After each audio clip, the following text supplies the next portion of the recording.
Julie was a tall and slim girl. She had got straight blue hair and she was black-eyed. She lived with her parents and grandparents in a very small town. Their house was on the top of a mountain.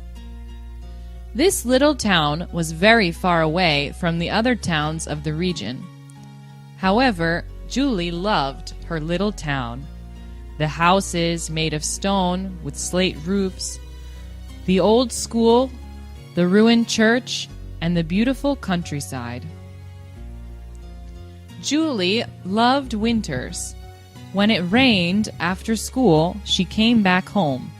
Her grandmother, a tall and slim woman with straight, short, white hair, prepared a cup of hot chocolate for her, and she sat down next to the fireplace while her grandparents told her different stories about witches and spells. That school year, Julie had a new teacher. She was young and pretty. She had long, straight, dark hair and big brown eyes. She was tall and thin. In spite of her beauty, she was really mean. She was always angry, and she punished her students severely when their marks weren't good. The strangest part was that since this teacher arrived in town, many children had disappeared. Julie, who was very smart, decided to investigate. One afternoon, after school, Julie and her friend Toby, a tall, slim boy from school who had got short brown hair and black eyes, hid in the playground. When the teacher left school, they followed her.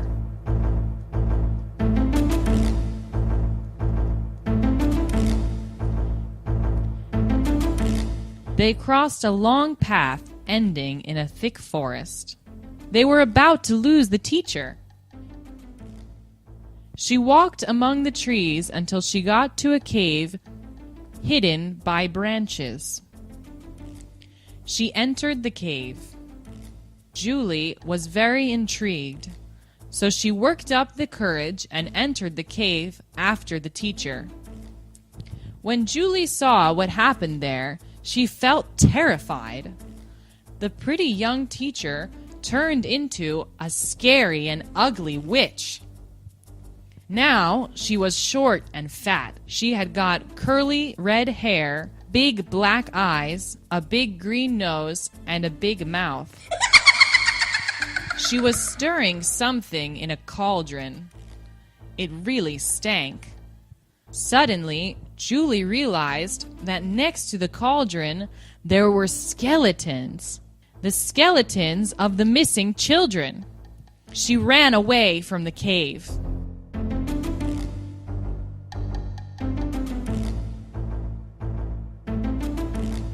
She arrived home and told everything to her grandma. Her grandma knew a lot about old stories, and she confessed to her granddaughter that the teacher was a bloodsucker witch.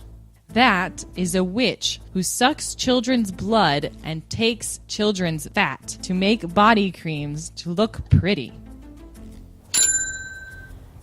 Julie, Toby, and her grandma went back to the cave. They took cloves of garlic to throw at the witch. She would die when the garlic touched her. She could turn into ashes.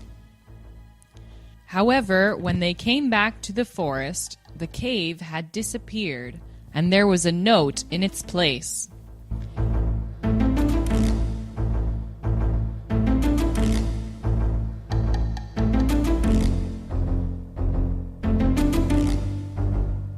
Take care, children.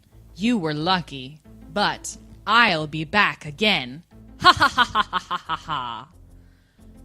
Sometimes a new teacher comes to town and children start to disappear.